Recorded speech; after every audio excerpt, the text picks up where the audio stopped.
Bienvenidos, ¿cómo están alumno y profesor que esté viendo este video? El día de hoy les vengo a presentar lo que es mi trabajo final de introducción a la ingeniería química. Primeramente comenzando con nuestro tema, ¿verdad? Primeramente vengo a hablar de nuestro tema, que a mí me tocó la resolución de problemas aplicada a la ingeniería química utilizando MATLAB. Bueno, ese es mi tema, ahora abordaremos lo que es la introducción, ¿verdad? Como podemos ver, MATLAB es una herramienta esencial para los profesionales de la ingeniería química para resolver problemas. MATLAB es un lenguaje de programación y software que utiliza una variedad de técnicas y herramientas de programación para resolver varios problemas. Es una herramienta útil para los ingenieros químicos, como hablamos anteriormente. Si no puedes resolver, ahí van a ver por qué, lo explicará aquí en este mismo presentación.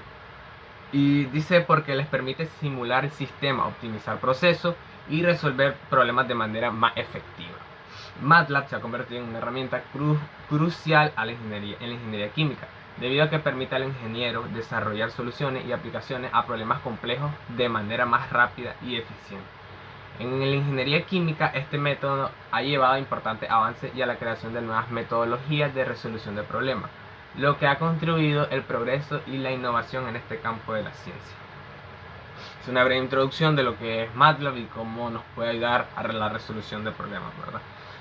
Ahora sí, en este documento se presenta la resolución de problemas aplicados a la ingeniería química con la ayuda del programa MATLAB, ¿verdad? Es esencial, el tema prácticamente. Además, se abarcarán ecuaciones y conceptos básicos de cada ejercicio para poder comprender un poco más sobre esta resolución. Obviamente, tenemos que saber un poco indagar, ¿verdad? Primeramente, antes de resolver cada ejercicio. Por eso es que hacemos un marco teórico. Hacemos el marco teórico para poder indagar de cada ejercicio, ir indagando y sabiendo lo que vamos haciendo, ¿verdad? Que esto, que aquello, para poder resolver lo que es cada ejercicio, ¿verdad? Y que no se nos complica a la hora de resolverlo. Podemos estar haciendo un ejercicio y estar calcular el flujo y qué el flujo, y entonces nos podemos perder y puede ser más complicado a la hora de la resolución y más en MATLAB, ¿verdad? Primero tenés que entender un concepto, luego tratar de entenderla, de cómo atacar el problema y ya después hacer el algoritmo. Y vamos a ver también los pasos para resolver un algoritmo. Objetivo, ¿verdad? Después de introducción, objetivo.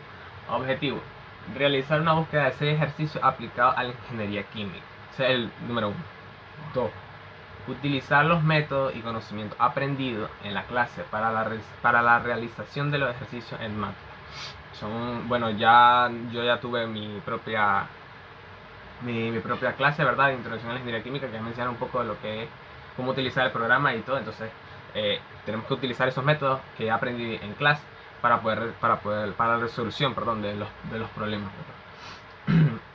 Y por último, presentar y explicar la metodología de los ejercicios con ayuda del programa. Bueno, que ahorita prácticamente lo que estoy haciendo, porque lo pensaba hacer en la exposición, pero lo vamos a presentar ahora aquí en este video. Bueno, comenzamos pues. Marco teórico, que es muy esencial, ¿verdad? Es la parte más, creo que es la parte más larga de todo de este video prácticamente. Entonces comencemos, ¿verdad? Para que no sea muy largo el video. Marco teórico. Número 1. Conceptos básicos para la resolución del primer ejercicio. O sea, todos estos temas son abarcados al primer ejercicio, que ya después lo miraremos en la metodología cuál es, y para que vayan entendiendo más o menos. Pero primero los conceptos. 1.1. Materia. La materia es un conjunto de los elementos contribuyentes de la realidad perceptible, o sea, lo que contribuye a la sustancia a nuestro alrededor y a nosotros mismos. La química es la ciencia que se ocupa de estudiar la composición y la transformación de la materia. Acuérdense que la materia no se crea ni se destruye, sino que solo se transforma, ¿verdad? Entonces es un concepto bastante importante. Ahora, balance de materia, que es, por ya más o menos vamos viendo de lo que trata el ejercicio, el balance de materia. Entonces tenemos que saber primeramente qué es el balance de materia. El balance de materia es el conteo de los componentes que pertenecen a un sistema o proceso bajo estudio.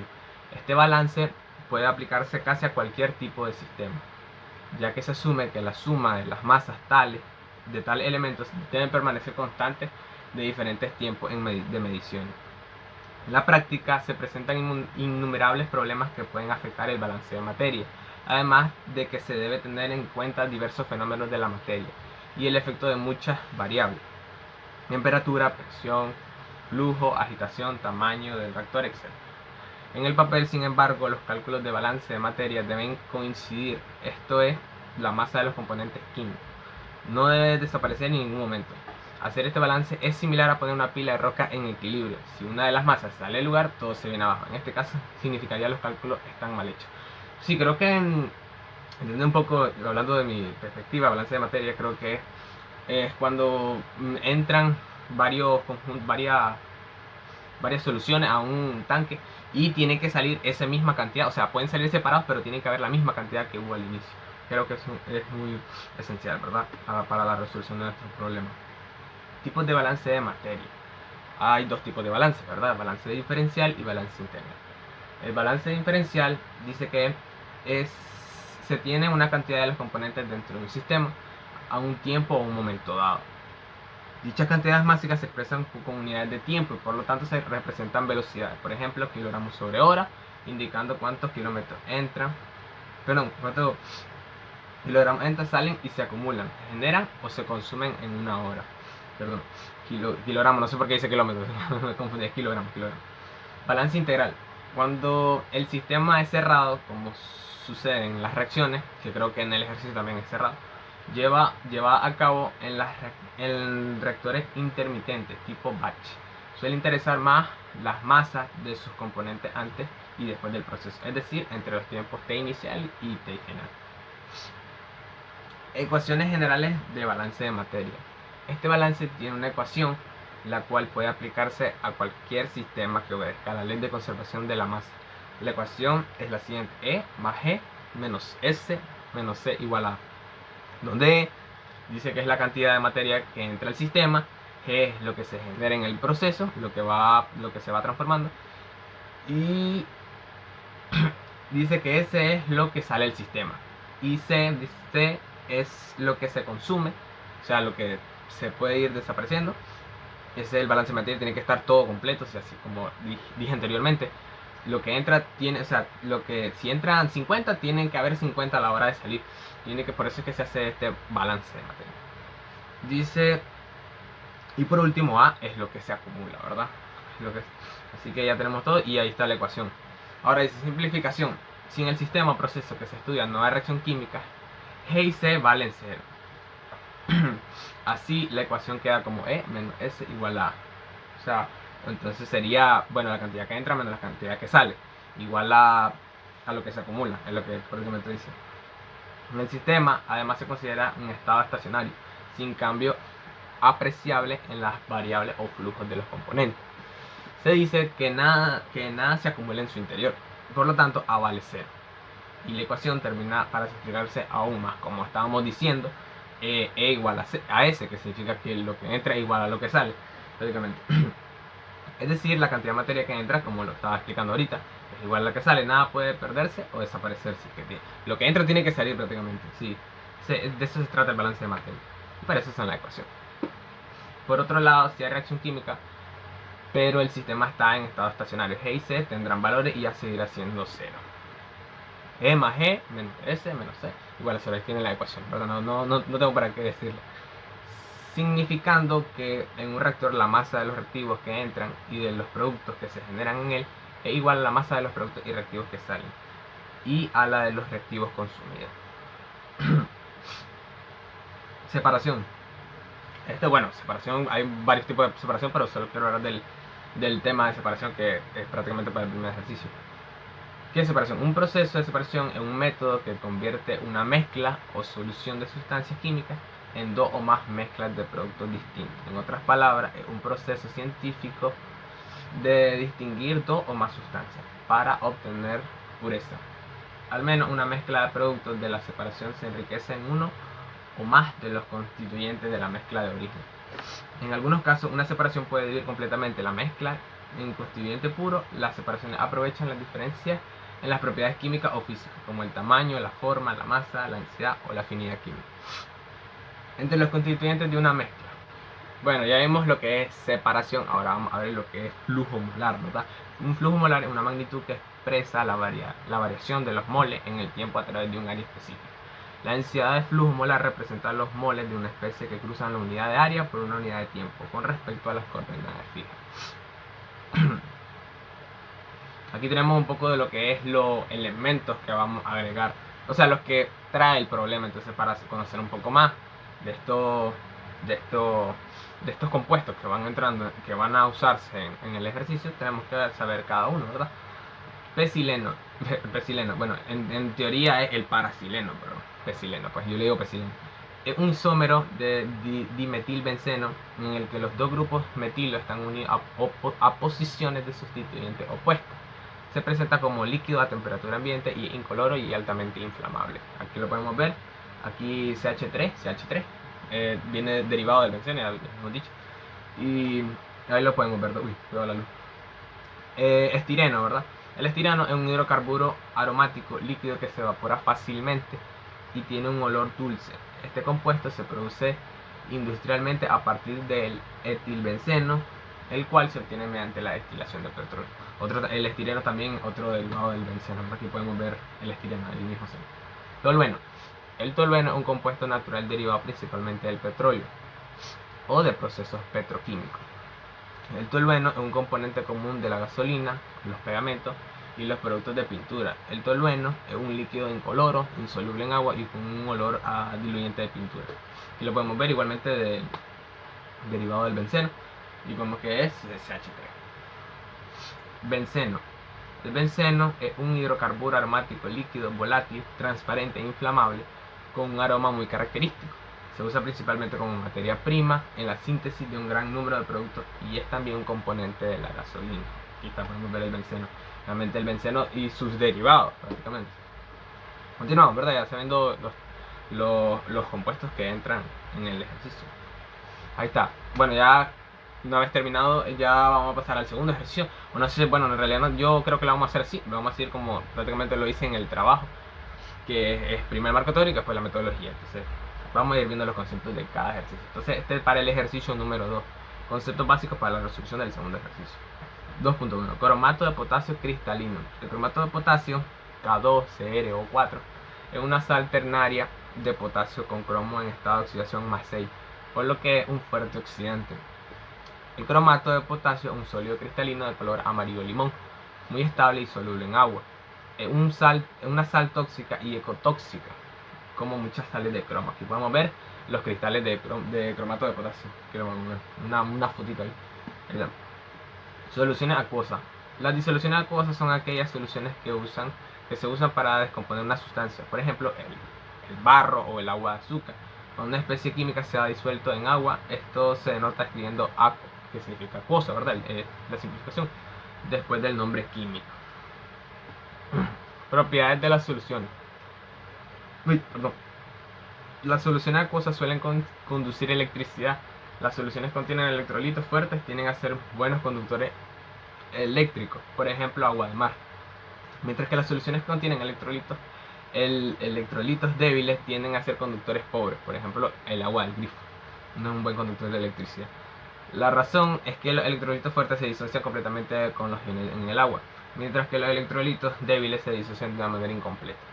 Cuando se producen reacciones químicas entre especies en una solución acuosa, las reacciones son usualmente reacciones de doble desplazamiento, también denominadas metátesis o doble sustitución. En este tipo de reacción, el catión de un reactivo toma el lugar para el catión en el otro reactivo, formando típicamente un enlace iónico. Otra forma de pensarlo es que los iones reactivos cambian de pareja. Las reacciones en soluciones acuosas pueden dar lugar a productos que son solubles en agua o pueden producir un precipitado. Ahí está, creo que no fue mucho concepto de para ese segundo ejercicio, porque ahí lo van a ver, que no son bastante complicados los ejercicios, no les voy a negar, pero algunos no tenían mucho que buscarle, y además porque sí va a ser muy extenso el marco teórico, y vamos a dilatar aquí una hora más. Por eso es que no lo puse un montón, la verdad, no puse mucho. Conceptos básicos para la realización del tercer ejercicio. Reacciones químicas. La definición de reacción química es muy sencilla. Los enlaces químicos entre átomos se rompen y se forman nuevos enlaces. En este proceso intervienen dos tipos de sustancias, las que tenemos inicialmente y conocemos como reactivos y las que se obtienen después de la reacción, que se llaman productos. Eso es lo que es una reacción química, ¿verdad? ¿Cómo se producen las reacciones químicas? Continuamente los átomos están tratando de alcanzar el estado más estable posible, es decir, el que requiera menos energía. Para lograrlo interactúan con otro átomo, intercambiando o compartiendo electrones mediante enlaces químicos. Por esta razón, una reacción química, los átomos no cambian. Solo cambian si los tipos de enlaces se unen.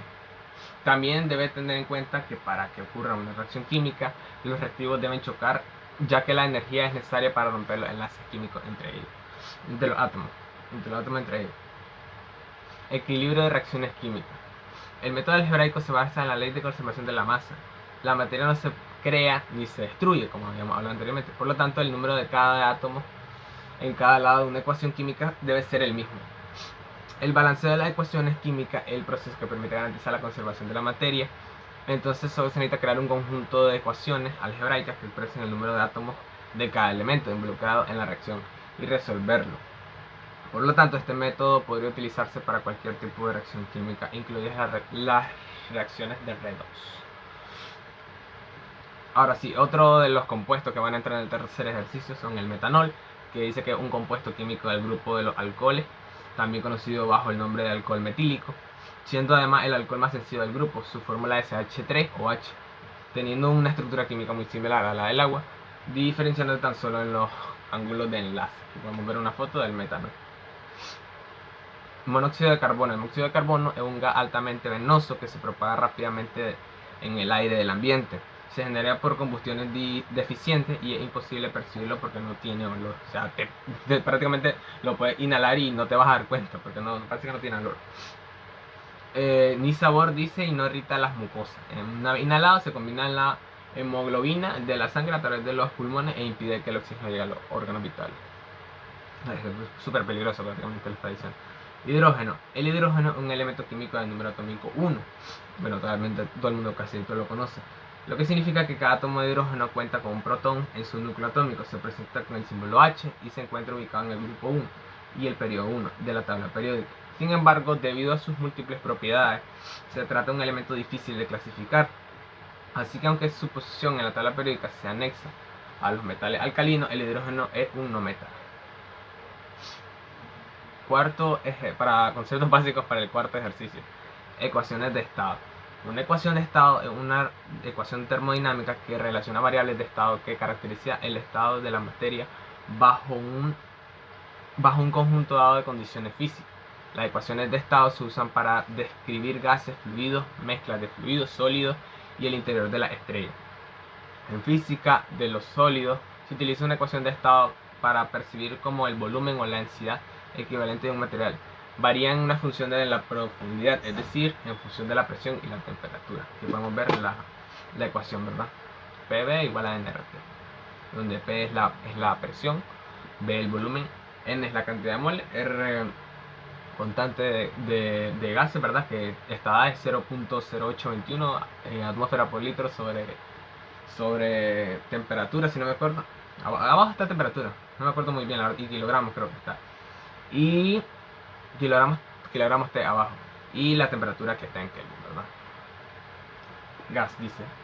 Un gas es el que son las partículas que lo forman, ya sean átomos o moléculas. No tiene fuerza de unión, por lo que el conjunto no tiene ni forma ni volumen definido. Según esto podemos definir que un gas de la siguiente forma. El gas es un material que es un material debido a la libre movilidad de los átomos o moléculas.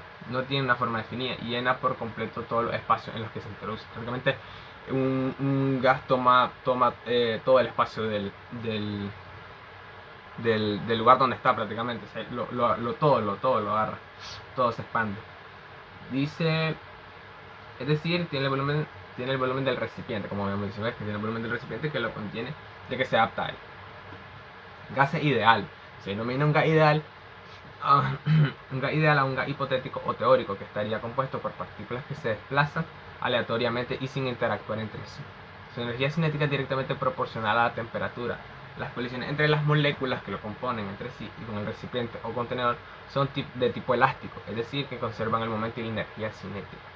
Muchos de los gases reales conocidos en la química se comportan a temperatura y presión ambiental como un gas ideal, al menos desde una perspectiva cualitativa. Esto permite que sean estudiados como gases ideales dentro de ciertos parámetros razonables. Propiedades de lo que hace ideal. Vamos a hablar de las propiedades de lo que hace ideal. Poseen siempre un mismo número de moléculas. No tienen fuerzas de atracción o repulsión entre sus moléculas. No pueden experimentar transiciones de fase gas líquido o gas sólido. Las moléculas del gas ideal ocupan siempre el mismo volumen a las mismas condiciones de presión y temperatura. Amoníaco. Este es de los compuestos que vamos a utilizar en este ejercicio. Amoníaco es un gas incoloro con un olor característico, compuesto por un átomo de nitrógeno y 3 de hidrógeno NH3, como podemos ver en la imagen. Se produce de forma natural en el cuerpo humano y en la naturaleza, encontrándose en el agua, el suelo, el aire e incluso en pequeñas moléculas de bacterias. El amoníaco se produce de forma natural y se encuentra en el medio ambiente, renovándose de forma natural como parte del ciclo de nitrógeno que se produce mientras se fertilizan las plantas, contribuyendo significativamente a las necesidades nutricionales de los organismos terrestres. Como resultado de este proceso natural, el amoníaco no dura mucho tiempo en el ambiente y tampoco es bioacumulable. Ecuaciones de Van der Waals y Redlich-Wong. Bueno, aquí podemos ver una de las ecuaciones que podemos utilizar para resolver este ejercicio. La ley de lo gas ideal es válida para bajas presiones, donde el volumen finito de partículas y las atracciones intermoleculares no tienen un gran impacto. A presiones más altas debemos dar cuenta de estos factores. Las ecuaciones de Van der Waals y Redlich-Wong de estado son ecuaciones de estado que intentan dar cuenta del comportamiento real del gas modificando la ley de gas ideal con dos parámetros adicionales. Aquí podemos ver, esta es la ecuación de Redlich-Wong y esta es la ecuación de Van der Waals, ¿verdad? Aquí podemos hallar igualmente lo mismo que la de los gases ideales, P es la presión, el número de moles, cantidad de gases, la temperatura, agregándole otras cosas como que es el A y el B, que la A y la B, perdón, que esto son no sé cómo decirlo, pero son números que están dados por tabla, o sea, por cada compuesto está dado esa no sé cómo decirlo en realidad, esa letra siempre hay una tabla donde sale el compuesto y sale al lado cuánto vale A y cuánto vale B, que no me acuerdo muy bien cómo se llama eso, A y B. Sigamos. Ecuación de estado de Redlich-Wong. Dice: la ecuación de estado de Redlich-Wong es una ecuación empírica algebraica que relaciona la temperatura, la presión y el volumen de gases. Generalmente es más precisa que la de Van der Waals y la ecuación de estado de gases ideales a temperaturas por encima de la temperatura crítica. Fue formulado por Otto Redlich y Joseph Ning-Sung Wong en 1949, quienes demostraron que una simple ecuación de estado de dos parámetros bien podría reflejar la realidad en muchas situaciones. Redlich y Wong revisaron la ecuación de estado de Van der Waals y propusieron la siguiente expresión. Como podemos ver, aquí está: P más A sobre la raíz de T por B, que es el volumen, por B más B chiquito, o sea, V más B, perdón. Y igual aquí, volumen menos B, igual a RT. Conceptos básicos para la resolución del quinto problema. Equilibrio de vapor líquido. La concentración de un vapor en contacto con su líquido, especialmente en equilibrio, a menudo se expresa en términos de presión de vapor, que sería una presión parcial. Una parte de la presión total del gas. Si cualquier otro gas está presente con el vapor en general, la presión de vapor de equilibrio de un líquido depende de una gran medida de la temperatura. En el equilibrio de vapor líquido, un líquido con componentes individuales en ciertas concentraciones tendrá un vapor de equilibrio en el que las concentraciones o presiones parciales de los componentes de vapor tienen ciertos valores que dependen de todas las concentraciones de componentes líquidos y la temperatura. Vapor. Cuando hablamos de vapor, podemos referirnos a cualquier materia que se encuentre en estado gaseoso, como consecuencia de haber modificado sus condiciones de presión y temperatura. Una cosa puede ser que caliente agua y salga vapor. O sea, las moléculas se rompen debido a que se están agitando, se separan y comienza a salir el vapor. Líquido. El estado líquido es uno de los 4 estados de agregación de la materia, junto con los estados sólidos, gaseoso y plasmático. Es decir, uno de los 4 modos que se presentan la materia en el universo, pero a diferencia del resto. Los líquidos se caracterizan por ser fluidos y no tener forma fija, sino que asumen la del recipiente que los contenga. Esto se da que sus partículas se relacionan entre sí de una manera laxa, intermedia entre la rigidez sólido y la dispersión de los gases. Prácticamente como la del gas. O sea, adaptan la forma del recipiente. Propano. El propano es un hidrocarburo alifático que dispone de 3 átomos de carbono. Este gas, que deriva del petróleo, cuenta con diversas utilizaciones en el ámbito de la industria e incluso a nivel hogareño. Con fórmula química C3H8, el propano forma parte de los alcanos, ya que dispone únicamente de 2 átomos de hidrógeno y de carbono vinculados a través de enlaces simples. Y podemos ver el propano, la fotito, que está, disculpen por la calidad, pero esa es la que pueden encontrar y no sé por qué se puso así, la verdad. Estaba bien, estaba mejor antes. Butano. Los hidrocarburos, obviamente, acuérdense que todo esto son se incluyen en el ejercicio, entonces por eso tenemos que averiguar un poco sobre cada compuesto. Los hidrocarburos son una serie de compuestos orgánicos que están formados principalmente por carbono y por hidrógeno. Son considerados como los más simples de los compuestos, y de ellos serían varios compuestos importantes, como lo es el butano, un compuesto químico y gaseoso que proviene del petróleo. El butano es considerado como un tipo de energía importante gracias a su rendimiento energético y a sus múltiples usos. Debemos ver otra foto, butano C4H10. Pentano. El pentano es un compuesto orgánico que cae en la categoría de un alcano y consta de 5 átomos de carbono que están unidos entre sí con un enlace simple en el medio que tiene la fórmula química de C5H12. El pentano está presente entre isómeros estructurales. Podemos ver pentano. La foto. Ecuación de Rashford-Rice. La ecuación de Rashford-Rice es utilizada en el área de la ingeniería, principalmente en cálculos relacionados con la termodinámica química para determinar distintas propiedades en unidades de operación industrial. Aquí podemos ver la ecuación de Rashford-Rice. Podemos verla. Ahorita hablaremos de qué es cada cosa, ¿verdad? Ese I representa la relación que existe entre la composición de la fase de la corriente, líquido y vapor. B, bueno, el flujo molar de vapor. F, el flujo total de la corriente.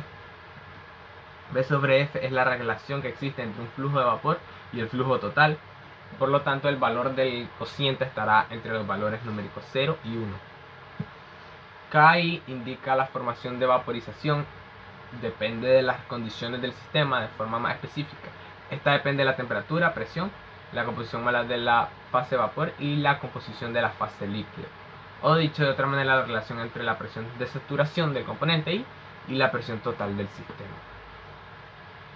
Ahora sí, concepto básico para el último ejercicio, para el sexto. Concepto básico. Reactores del flujo de pistón. Tenemos que saber porque es un reactor que se va a ocupar para el último ejercicio. Los reactores del flujo de pistón son reactores químicos homogéneos que trabajan en estado estacionario. Es decir, las propiedades de este tipo de reactores son constantes en el tiempo. También son conocidos como FFR, Plug Flow Reactor, y se caracterizan por no mezclar de forma axial las corrientes que se encuentran dentro de los reactores y que forman parte del proceso. Concentración es la cantidad que se encuentra en las sustancias que se disuelven, soluto, en relaciones con la o las sustancias que lo disuelven, el solvente. En este sentido, la cantidad de soluto siempre será menor a la de solvente, para que se considere una solución. La preparación de una solución química requiere de calcular las medidas de soluto y solvente que determinan la concentración de la solución y el tipo de solución. Las concentraciones de las soluciones se expresan por molaridad o fracción molar, que son las que veremos a continuación, ¿verdad? Después de esto, unidades físicas de concentraciones de soluciones. Las unidades físicas de concentración de soluciones expresan la proporción del soluto en peso, volumen o parte, con respecto a la cantidad de masa o peso. O sea, su concentración expresada en estas medidas se divide a las medidas de soluto por el solvente para luego multiplicarlas por 100. Aquí está, podemos ver lo que es las concentraciones, para poder calcular las concentraciones de cada cosa. Peso sobre peso o también masa sobre masa. Expresa el porcentaje de peso o masa de soluto en relación al peso o masa de solución. Aquí podemos ver la fórmula porcentaje PP, P entre P. Peso del soluto entre peso de la solución por el 100%. Peso sobre volumen. Peso sobre el volumen, porcentaje P sobre B, representa el peso del soluto en relación al volumen de la solución. Como podemos ver, peso del soluto sobre los mililitros de la solución por el 100. al 100%. Volumen sobre volumen. Volumen por volumen, o sea, B entre B, indica la proporción del volumen del soluto en el volumen total de la solución. O sea, volumen del soluto entre volumen de solución por el 100%. Partes por millón. Partes por millón, o más común llamado ppm, calcula los miligramos del soluto en kilogramos de solución. Miligramos del soluto entre kilogramos de solución por el 1 por el millón. Por eso se llama partes por millón por el millón. Comenzamos pues. Metodología. La metodología vamos a abarcar cómo vamos a atacar el problema en sí. Y al final enseñaré los algoritmos, ¿verdad? Cómo están hechos. Metodología. Este es el primer ejercicio. El sileno, el estireno, el tolueno y el benceno, que ya lo habíamos leído que es cada cosa y su compuesto, se van a separar con la serie de estiladores, como podemos ver en la imagen, ¿verdad? Entra el 15%, el 15% de sileno, el 25% de estireno, el 40% de tolueno y el 20% de benceno. Y F, que el flujo molar en ese momento, 70% mol sobre minuto. Y aquí podemos ver lo que sale en cada torre de separación, tren de separación. Aquí podemos ver que en D1, de arriba en el segundo, sale 100% sileno, estireno, tolueno y benceno. Igual lo mismo. Y en B1, por eso es que necesitamos saber balance de materia, porque lo que entra tiene que salir en total. Aquí podemos ver B1, D2 y B2 salen diferentes porcentajes, pero tienen que dar lo mismo en lo que inicial, ¿verdad? Dice que calculemos el flujo molar de las corrientes de 1, de 2, B1 y B2. Reduce el flujo original de las corrientes de alimento en un 1% y B en un 2%. Y repite su apartado. Explica los resultados. Determinar el flujo molar y la composición de las corrientes B y D del apartado A. Dice, primero se va a elaborar un conjunto de ecuaciones lineales. Cada elemento luego del paso de su destilación se tiene que dividir entre 100% porque no se puede ocupar el por ciento, se tiene que ocupar solo el número normal. Después se utilizará un balance general y el balance de componentes individuales en la columna 2 para determinar la tasa del flujo molar y las fracciones molares de la ecuación de la corriente PD. De manera similar, los balances generales y los balances de compuestos individuales en la columna 3 se pueden usar para determinar la tasa de flujo molar y las fracciones molares de la corriente B del conjunto de ecuaciones.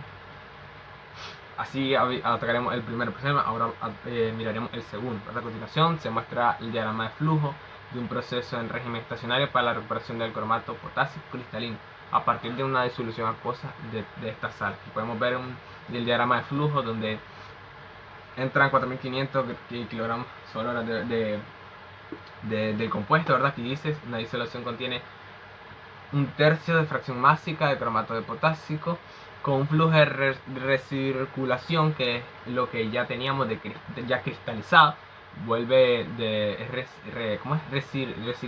la recirculación, de que sale, o sea, del compuesto que ya está cristalizado, vuelve a entrar y un ciclo que va haciéndolo siempre. Aquí está, como podemos ver, entonces viene con 4500, un tercio de fracción másica, con el 36.36% de cromato potásico. El flujo combinado se alimenta de un evaporador. El flujo concentrado que sale al evaporador contiene un 49.9% de peso de cromato. O sea, lo que sale del evaporador es un 49.9% del cromato. Y arriba sale el agua evaporada. Este flujo se alimenta a un cristalizador donde se enfría, produciendo la precipitación de cristales, aquí donde se enfría, de cromato potásico. Una parte se filtra y se recircula, que es la que habla, una parte se filtra y vuelve a meterse para seguir sacando y sacando. Dice que otra parte de la mezcla se hace sólido, que son los cristales, y otra se devuelve disolución al 36.36% en peso que se extrae del sistema. Se sabe que el 95% en masa de toda la parte extraída del sistema es cromato sólido. Plantea un sistema de ecuaciones lineales y calcule todas las variables iniciales del sistema. Dice, primeramente vamos a establecer las variables y las unidades de medida requeridas para el problema de acuerdo con la pregunta. Aquí yo iba para allá. Se plantean las ecuaciones de balance de masa en el evaporador y cristalizador teniendo en cuenta los flujos de entrada y salida y recirculación, así como las concentraciones de cromato de potasio de cada flujo. 3. Se propone una ecuación de balance de material para el cromato de potasio del evaporador que tenga en cuenta los flujos de entrada y salida. Se utilizarán las ecuaciones planteadas para resolver el sistema de ecuaciones lineales, como ya hemos dicho, tiene que ser un sistema de ecuaciones lineales, utilizando la técnica de sustitución o eliminación según sea necesario. Puede ser redox, puede ser Gauss y un montón de cosas. Se calculan todas las variables conocidas del sistema, incluidos los flujos y las concentraciones en cada punto del proceso. Y también, y para concluir, se verificará que las soluciones sean físicamente coherentes y que todas las ecuaciones sean satisfechas. 3. ¿Verdad? Este es el tercero. El metanol se forma haciendo reaccionar monóxido de carbono con hidrógeno. Esto podría ser una generación de hidrógeno a bordo para la reacción económica del hidrógeno. Con la reacción, aquí podemos ver la reacción, que si no me equivoco está balanceada. Y la condición de equilibrio es esta, ¿verdad? Kp igual a P CH3 OH sobre P CO P al cuadrado H2 igual a Y por CH3 OH sobre Y CO Y al cuadrado H2 por 1 sobre P cuadrado. Para resolver este ejercicio y encontrar cuando el monóxido de carbono y el hidrógeno entran en el reactor en una proporción de 1 a 2. Encuentra la conversión de equilibrio cuando la presión es 50 atmósferas y Kp es 0.016. Primeramente se va a usar una constante de equilibrio Kp, la proporción de entrada de CO y H2 y la presión total para calcular la concentración de metanol en el equilibrio. Kp va a ser igual a toda la reacción que ya pusimos, donde P es la presión total, la P grande, no es fósforo, es el P grande, es presión. Sustituyendo estos valores en la ecuación de Kp y podemos obtener que CH3 entre P, es que es muy difícil ponerlo en la presentación, no lo quería poner en imagen porque lo quería poner así. P entre 3 por 2P entre 3 elevado al cuadrado va a ser igual a Kp por P al cuadrado, que es la presión, ¿verdad? Multiplicando ambos lados por P al cubo nos queda que CH3 OH por la presión va a ser igual a 4Kp, que es lo que nos dieron, ¿verdad? Que es 0.06 por P elevado a la cuarta entre 27. Y me salté un paso, ¿de qué me confundo? Está todo raro, me había saltado este. Bueno, la presión parcial del CO es igual a la presión total dividida por 3 y la presión parcial de H2 es igual a la presión total dividida por 1.5, porque la proporción de entrada es 1, 1, 1, 2. Podemos escribir si llamamos P al valor de la presión total. La PCO va a ser igual a P sobre 3 y PH2 va a ser igual a P sobre 3 igualmente. Despejando y YCH3OH obtenemos que YCH3OH va a ser igual a 4Kp por P al cubo sobre 27. Después de reemplazar los valores de Kp, que ya sabemos cuál es, y la de P, obtenemos que YCH3OH va a ser igual a 0.016 por 50 elevado al cubo, que es lo que sustituiríamos entre 27 igual a 6049. Esto indica que la concentración inicial de CH3OH es 6049 veces mayor en equilibrio. Ahora podemos usar la fórmula para encontrar la conversión de equilibrio, y eso es lo que vamos a hacer en el algoritmo. 4. Encuentra el volumen molar de un gas amoníaco a 56 atmósferas y 450 K usando el Redrich, la ecuación de Redrich y la ecuación de estado Wong. TC igual a 405.5 K, PC igual a 111.3 atmósferas, A va a ser igual a 4.2527, B 0.02590. Las unidades de A y B corresponden a B en L sobre G mol, litros sobre gramos mol. A veces lo que decíamos que nos lo daban, ¿verdad? Aquí nos lo dan ya. Dice, primeramente vamos a los valores. Los valores del problema se definen en esta situación. La presión es 56. Como ya hemos dicho, la temperatura. Vamos a plantear todos los datos, ¿verdad? Bueno, se utilizarán las fórmulas siguientes para encontrar las constantes A y B ajustadas a la temperatura T. T va a ser igual a por R, A por R por TC elevado al cuadrado entre PC. Las constantes gases ideales R es 0.08206 litros por atmósfera sobre mol por Kelvin, por lo que BT igual a B por R por T entre PC. Dice la ecuación de Redrich-Wong se usa para calcular el factor de compresibilidad C igual a P por B sobre RT, ¿verdad? Donde ve el volumen molar, P la presión, R la constante de gases y T la temperatura. Eso ya lo sabemos porque lo vimos en el marco teórico. El parámetro alfa se calcula utilizando la fórmula siguiente. Alfa es igual a 1 más 0.4858 más 1.5517. Square z, que square es raíz de z, menos 1.15613 por z, por 1 menos square menos la raíz de t entre tc elevado al cuadrado. 5. El valor que se encuentra ajustado por alfa a alfa va a ser igual a t por alfa. Se utiliza un método numérico como el método de Newton-Raphson o el método de la secante para resolver la ecuación del Redlich-Kwong para un volumen. Después de encontrar la solución B, use las siguientes fórmulas para determinar el volumen molar, Bm y el factor de complejidad Cm.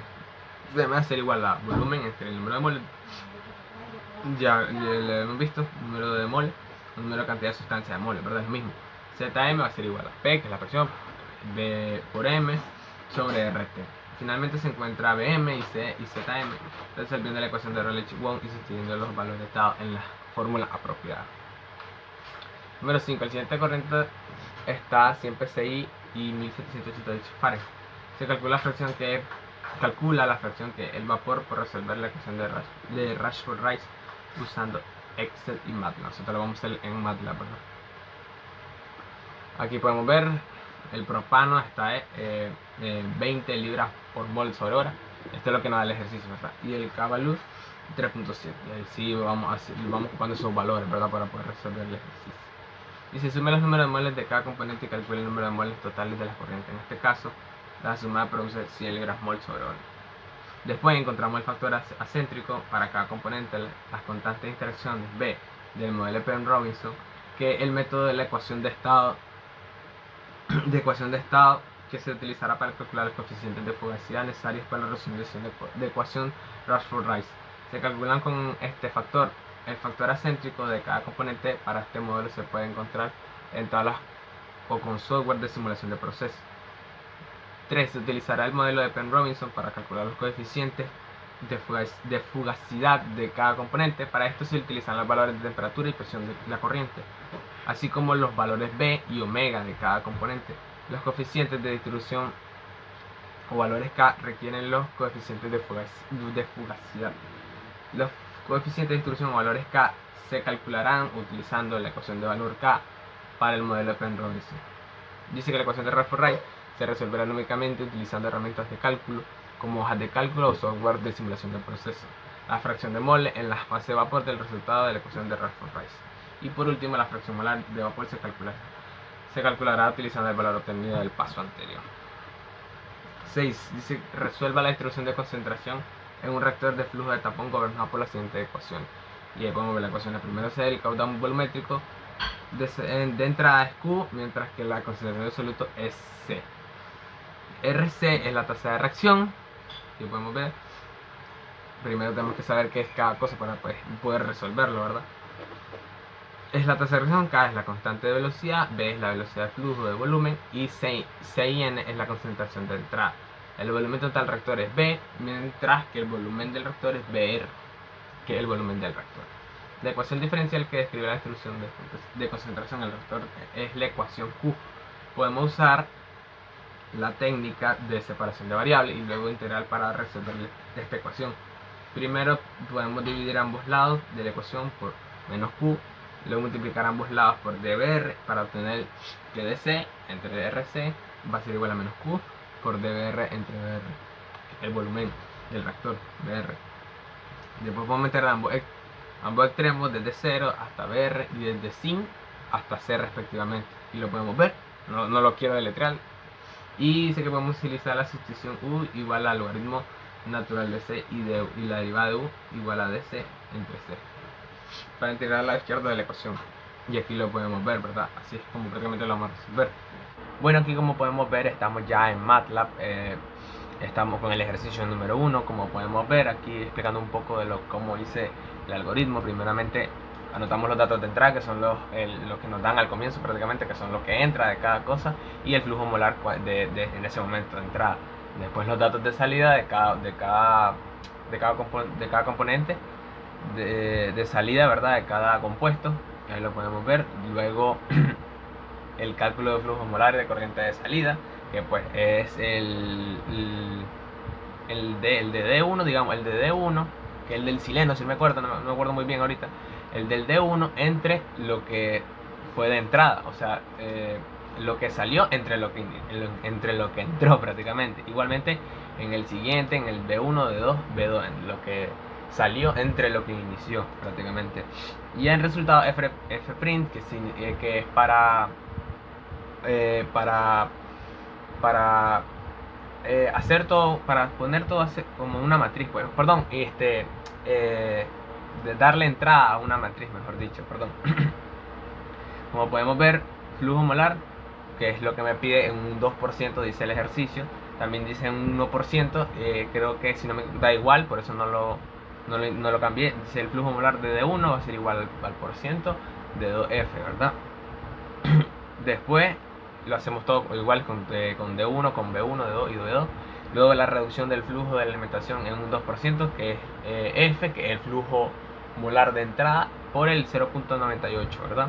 Ya por último, como podemos ver, el cálculo del flujo molar de las corrientes de salida, que son D1, B1, todos ellos, ¿verdad? Como podemos ver, todas estas se dividen entre lo que inicia, ¿verdad? Igualmente, para poder calcularlo. Ya los flujos molares, ¿verdad? De todo.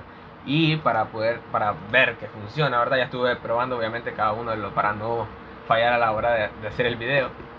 Ejercicio número 1, ¿verdad? Le damos en zona de comando, le damos ejercicio 1 y aquí, como podemos ver, nos da el flujo molar de cada uno de los no del compuesto, porque D1 es la parte de arriba que sale, no lo podemos ver en el ejercicio, en la fotito, que D1 es lo que sale de la parte de arriba del tanque, del segundo tanque, que es 70 mol. Como podemos ver, del B1 sale igual 70, del D2, que ya es del otro tanque, el tanque número 3, de la parte de arriba sale 70 y de abajo sale 70 igualmente. Y lo podemos ver cómo funciona no, ayuda MATLAB, puedes resolver el ejercicio número 1, ¿verdad? Ahora siguiendo con el número 2, aquí lo tengo. Primero, siempre empezamos igual, datos del problema, los datos que nos dan iniciales, ¿verdad? Luego los cálculos de las corrientes del evaporador, ¿verdad? Que es lo que vamos a calcular en este, pues es lo que se evapora y también lo que se recircula, si no me equivoco. Aquí podemos ver después el planteamiento del sistema de ecuaciones. Hay que hacer un sistema de ecuaciones para poder resolverlo. Luego la solución del sistema de las ecuaciones con esta fórmula, que aquí va a ser igual a A entre B. B chiquita, por cierto, porque aquí en MATLAB poner las mayúsculas y minúsculas tienen que ser iguales. O sea, si poner una mayúscula tiene que ser siempre mayúscula para que sea igual, porque aquí sí se cambia, no como en PCIN, ¿verdad? PCIN sí tiene ese problema de que solo se puede, bueno, creo que solo se puede usar, o sea, no hay problema, si pone A chiquito o A grande es la misma. En este no, en este hay que tener más cuidado. Como podemos ver en resultados, KF va a ser igual a X por 1, KR va a ser igual a X por 2, QC X por 3 y DS va a ser igual a KC entre 1 menos WS, que es el flujo de sólido extraído del sistema, ¿verdad? Y el siguiente, DF por QF menos QC va a ser es el flujo de disolución que sale del evaporador prácticamente. Después mostrar los resultados. Dice que yo lo investigo por si acaso, porque realmente a veces me cuesta explicarlo, ¿verdad? Las cosas, como podemos ver, dice que muestra la pantalla de valor en una determinada variable que se pasa como argumento, o sea, el valor se pasa como argumento. Eso quiere decir this. Aquí vamos a ver, vamos aquí y le damos ejercicio número 2. Le damos aquí, como podemos ver, nos da el flujo que entra al evaporador, ¿verdad? Que es 0.0276883 kilogramos sobre hora. El flujo de recirculación, que es lo que sale de nuevo del tanquecito y vuelve a entrar otra vez para volver a hacer lo mismo, pero eso es recirculación, ya lo habíamos visto en la foto anteriormente. El flujo concentrado que sale del evaporador, lo que sale realmente, y lo que se hace sólido, lo que sale como sólido y lo que sale como de solución ya al final de todo el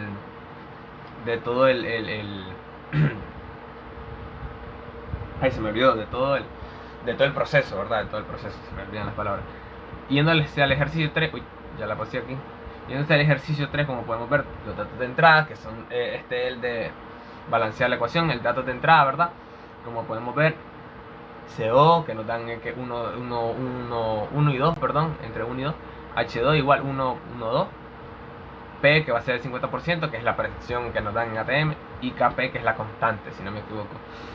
Calcular, dice que calculemos primeramente la fracción inicial de cada componente, de CO y H2.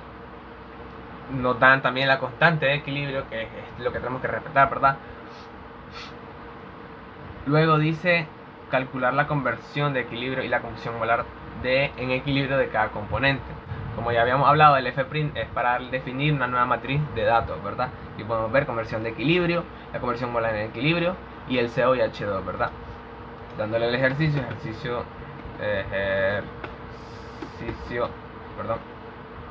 3, le damos. Y ahí, como podemos ver, la conversión molar en equilibrio de CO va a ser igual a 0.04% y en H2 es 0.18%. Bueno, aquí como ven en el cuarto ejercicio tenemos los datos del problema, la presión, la temperatura, la A y B, TC y PC. Tenemos también las constantes de la ecuación de estado, que es R, ¿verdad? Que es 0.08026, perdón, 0.8206. Tenemos la otra M, que nos dan como una constante también en el ejercicio, y N, que va a ser 1 más 2 elevado a lo medio.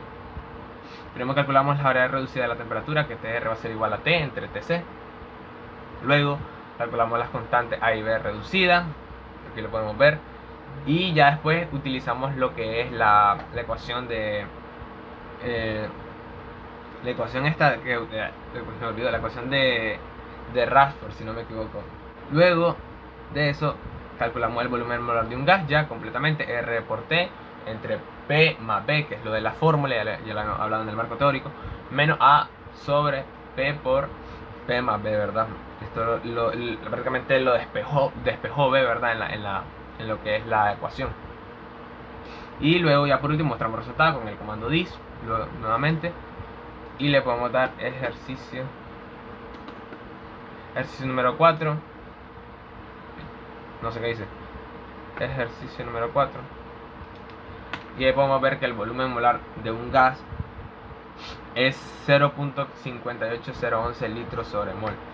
Pero como conclusión, el trabajo abordado nos aporta a entender cómo el programa MATLAB nos ayuda como ingenieros químicos a la resolución de problemas de una manera más eficiente y sencilla, ya que MATLAB permite manipular grandes cantidades de datos y aplicar métodos numéricos y matemáticos.